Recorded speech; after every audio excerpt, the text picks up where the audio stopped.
A review of a 2005 Ford Mondeo 2-litre LX automatic. Now, if you're looking at the design, 15 years old this car, and its design may have been conservative, but it stood the test of time in terms of aging very well. Doesn't look too old. Very elegant, square boxy type of design on this. Hugely practical. This particular car obviously had the rear plastic broken. This is the basic spec LX, so you've got the titanium X as the top of the range, and it's, well, you've got Vignale, but hardly anyone went and got those. But this is the basic spec one. Looks lovely, been well looked after. Looking at the rear, remember this is the basic spec, so it's got poverty manual windows at the back, but less electronics to go wrong. And as we know, Fords aren't best known for reliable electronics. Seats are nice and comfortable. Obviously I've just got delivery of this car and it needs a good clean, but if you look, excellent leg room, excellent headroom. So if I just sit down, I'll show you. Loads of space. Although there's a hump there, there's plenty of space on either side for 3 adults to squeeze in. It will be a bit of a squeeze, but adults should be fine in here. And excellent headroom. So for me, I've got plenty of headroom left. For 6-footers, this will be more than adequate, especially on long journeys. So fantastic. And to be honest, it should be, because this is what these cars are supposed to be, spacious in the back, and why they're so popular with taxi drivers, because then they can get their customers in comfort. And now going to the front.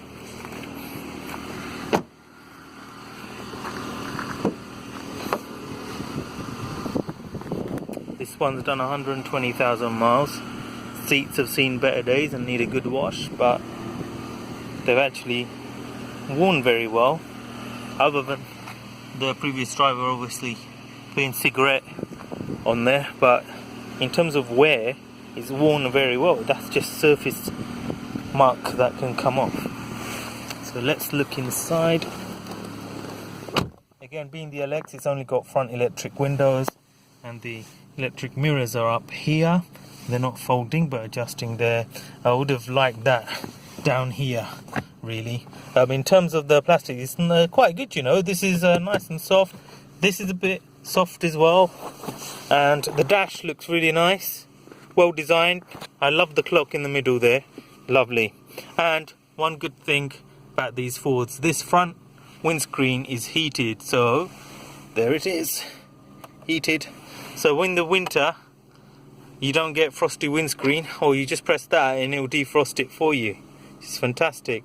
And the stereo system, not too bad either. Nice, elegant design. You know, it is not the poshest in the world, but nice cup holders there on either side.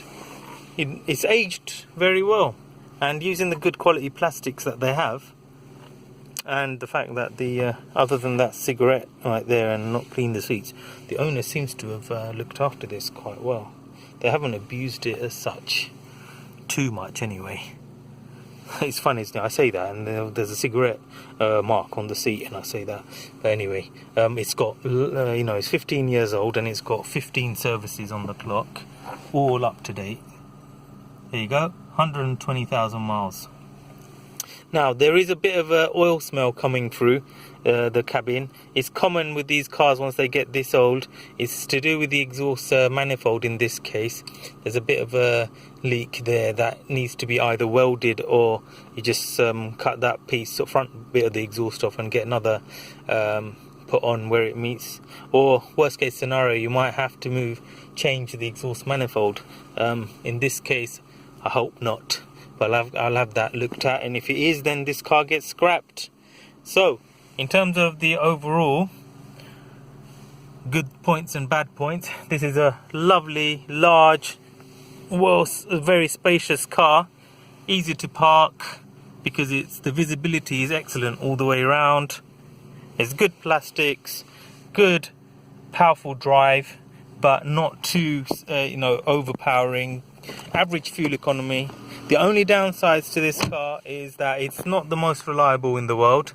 The engines can be a bit temperamental, as can the electronics, and the Achilles heel and the worst bit of it is this automatic gearbox. It is not very reliable at all. And if you get the manual version though, it's fine. The manual's great. Just these things need to be regularly maintained. If the car like this car's 120,000 miles, it's got 15 services and it's 15 years old, and the gearbox works fine. The gearbox oil has been changed twice in its lifetime, so that's good, and that's probably why it still shifts nicely. So it's very critical on these ones that the gearbox gets automatic gearbox oil gets changed regularly. But if you get the manual, then that's fantastic. There is tough as old boots if you get the manual version, and that's the version that's very popular with the taxi drivers. Other than that, I think it's time to have a little test drive. Let's see how she drives. So this is a 2-litre petrol, as I said. So it pulls off quite nicely. Nice tight steering, even though it's 120 miles, 20,000 miles on the clock. Pulls really nice. As we know, with these Fords, they're more sporty minded, so the steering is nice and sharp, goes around the corners really well, and you can feel as you're sometimes some of these cars where you're turning the steering wheel, it's a bit vague where you're going, but this, wherever you point it, that's where it goes. It's nice sharp steering, going over the humps really nicely, very comfortable supported seats. This is a LX model, so it hasn't got the top of the range seats on there, so the bolstering isn't really that great, and it doesn't have really good under thigh support. However, having said that, it is still more than adequate in terms of comfort for someone my size. Maybe someone 6 foot tall may find it a little bit unsupported or uncomfortable for longer journeys, but for me, yeah, it's nice and comfortable. You're insulated from the outside, so it's a nice quiet ride. And this here in the normal high street is where it's in its element, soaking up the humps and bumps. Let me try the brakes. Okay, nice and sharp. Yeah, so it's got a nice mixture of the sporty drive with very direct steering, but it's nice and quiet. So if you need to do your long motorway drives, then it is perfect for that. So it lives up to its reputation as a repmobile, because it's nice and sporty, but it's very comfortable, has nice reactions in terms of the power delivery. So it delivers really nicely. In terms of fuel economy, it's not going to be too juicy, but it doesn't set the world alight. So it's the average fuel economy that you get on these. So motorway, you're looking at around 38-40 miles per gallon. And then in town, you're probably looking at early to mid 20 miles per gallon in terms of the UK MPG ratings. But let me just pull off. Let's have a look.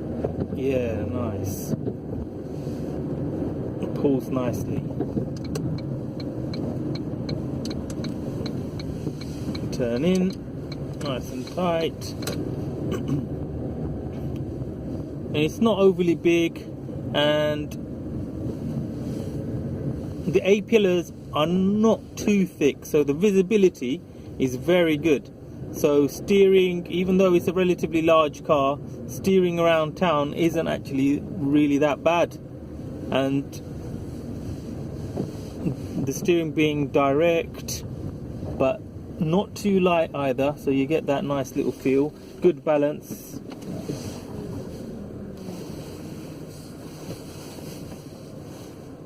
Let's have a look at this. Just putting it into reverse. Let me just try out the gearbox. Okay, fantastic. So lovely driver, this one. Nice, powerful, keep up with traffic, and if you want that little bit of extra speed on the motorway, it's there. So yeah, it's a nice little cruiser, this car. Lovely, and not bad in town. Soaks up the bumps very well. This has the nice 16-inch alloy wheels though, so it's got a lot of rubber.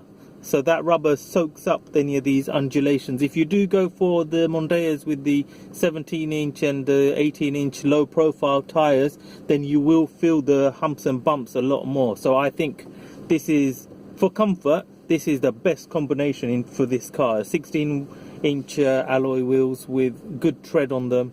Good rubber on them, so that it gives that supple ride, but it still maintains that sporty character whenever you need it. So yeah, it's lovely. Okay, so that was a nice little drive. Fantastic, comfortable and responsive. I didn't show you the boot earlier. Look at that, it's huge. Huge boot. With the seats down as well, so fantastic for if you're in the trade, like plumbers and all that, or painters. Fantastic, loads of space. So in summary, cheap runabout. This car you can pick up for something like this, an automatic with 120 on the clock. It's ULEZ compliant because it's Euro 4 petrol. It's not the most quietest of engines, but it's well insulated, as we saw on the drive inside. Yeah, these are available for around anything between £600 to £1,000 for an average one, or a super clean one you're looking at paying nearer £1,500 to £2,000 in the UK. So yeah, if you want something like cheap one about this size, you won't get anything that much better really, in that sense, if you want something that's sporty, that is.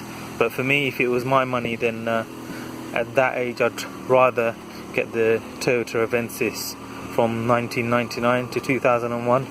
Those ones, although older than this and fetch the same price as this, are actually more robust. So I'd rather have the reliability over the sporty drive. But this is definitely beats them hands down when it comes to overall motorway comfort and long journeys. So if you want that, then this is well worth getting. And to be honest with you, for £600 to £1,000, you can't go wrong really, can you? So yeah, well worth considering, everyone. Hope this helped. Like and subscribe. Bye bye.